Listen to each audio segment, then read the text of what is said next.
Hoi, ik ben Tom Lassing, beursbox.nl. Ik ga het hebben over twee onderwerpen. Het eerste onderwerp zijn de verliescijfers van Rusland. En het tweede onderwerp zijn de aanvallen van Rusland bij Kharkiv. Maar dan niet die twee plekken waar ze al zitten, maar juist op andere plekken. Eerst de verliescijfers van Rusland. De laatste dagen gaat het heel hard met de artilleriestukken die de Russen verliezen. Zo'n 60 artilleriestukken per dag. En dat is al een week zo. Gisteren zijn er 56 verloren gegaan en 3 MLRS-systemen. Als we kijken naar de infanterievoertuigen, de gevechtsvoertuigen, 16 heeft Rusland er gisteren verloren. En 8 tanks zijn gisteren kapotgeschoten. Verder 2 kruisraketten zijn neergehaald. 74 auto's en bestelbussen zijn geraakt. En 4 special equipment. En dat zijn vaak graafmachines en dergelijke. Die zijn gisteren vernietigd. Dus dat is nogal wat. Er zijn gisteren ook 1280 Russische soldaten uitgeschakeld. Dat betekent of dood, gewond of gevangen genomen. Dus ook dat loopt maar door. Dit zijn wel cijfers die de laatste week eigenlijk een beetje standaard worden. Dus dat is echt wel heel fors. En met name die artillerie valt op. De Oekraïners die zijn daar echt op aan het jagen. En op verschillende fronten is het nu al zo dat Oekraïne het overwicht heeft in artillerie. En ze krijgen dat dus wel voor elkaar. Er is ook nog iets, en dat heb ik eigenlijk niet, dat is misschien een derde punt om toch even te bespreken. Wat nu opvalt is dat Rusland het voor elkaar krijgt om met drones, de wat grotere drones, ver in Oekraïne te komen zonder dat ze gezien worden. En dan hun kruisraketten kunnen afschieten op dat wat ze dan daar zien. Dat is toch een zaak waar Oekraïne toch harder aan moet gaan werken. Er is een vliegveld van Oekraïne aangevallen en er is in ieder geval 1 vliegtuig en mogelijk meerdere straaljagers zijn daarbij beschadigd en of verloren gegaan. Het tweede deel waar ik het over wil hebben is die aanvallen van Rusland bij Kharkiv. En dan niet die 2 aanvallen die al zijn gedaan, maar wat er nu de laatste dagen aan het gebeuren is dat Rusland verkenners over de grens stuurt en kijkt hoe ver die kunnen komen. En een aantal van die verkennersgroepen die zijn ontdekt en die zijn geëlimineerd. Maar de kans bestaat dat Rusland er meerdere heeft gestuurd die niet zijn ontdekt. En daarmee dat de Russen dus nu zien waar de zwakke punten in de verdediging van Oekraïne zitten. De Russen hebben op dit moment daar nog geen soldaten liggen waarmee ze dus een grootscheepse aanval kunnen doen. Die zijn vooral al ingezet bij Kharkiv, noordelijk van Kharkiv. En daar hebben ze toch een behoorlijke klop gekregen. Dus het is niet zo dat er nu direct een aanval op handen is. Maar die verkenners die kunnen wel kijken waar dus de zwakke punten zitten. En dan zou Rusland het wel kunnen gaan opbouwen.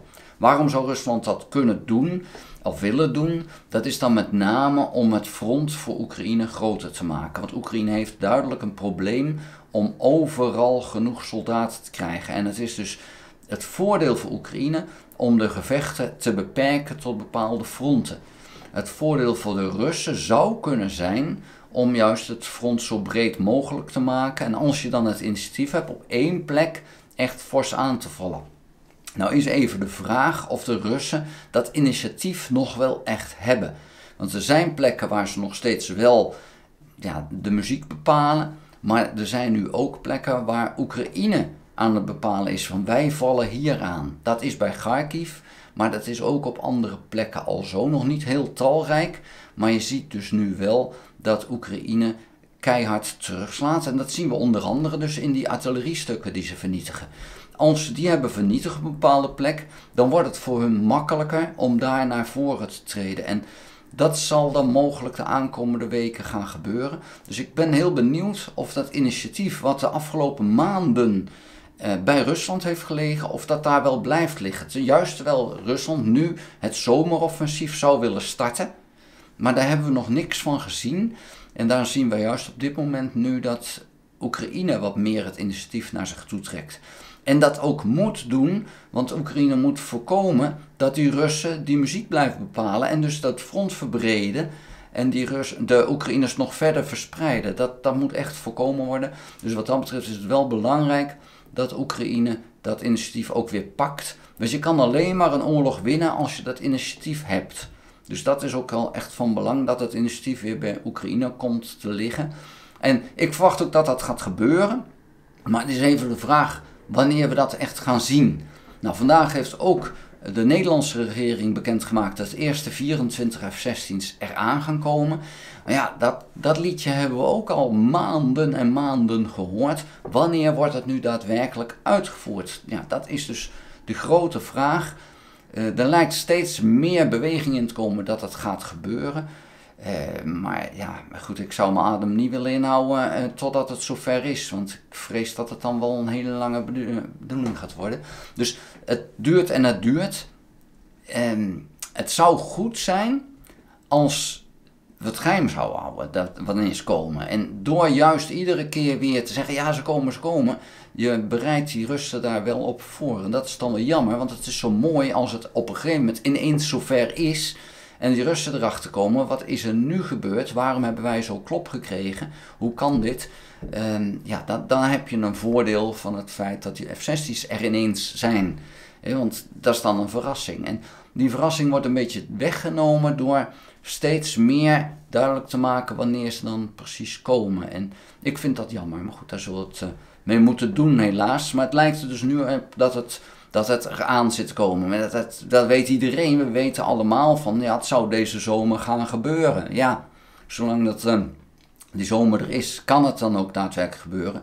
En ik hoop dat het is voordat de herfst uiteindelijk komt. Het is nu overigens bloedheet in Oekraïne. 30 tot 37 graden. Dus dat maakt dan ook wel best vervelend om in het veld te liggen. Met de logistiek van Oekraïne, die beter is dan de logistiek van de Russen, zou dat uiteindelijk wel een voordeel voor Oekraïne mogen betekenen. Omdat die de soldaten die helemaal vooraan liggen beter kunnen bevoorraden. En als je eenmaal dorst hebt, dan is het vervelend om daar aan het front te liggen. Dus dit zou wel een kans voor Oekraïne kunnen zijn om op bepaalde plekken toch eventjes het front iets te verschuiven. Maar of ze dat gaan doen, ik heb geen idee. Daar wil ik het voor nu bij laten. Vond je de video interessant? Geef een duim. Heb je nog geen abonnement op dit kanaal? Abonneer je dan. Ik ben op weg naar de 20.000 abonnees.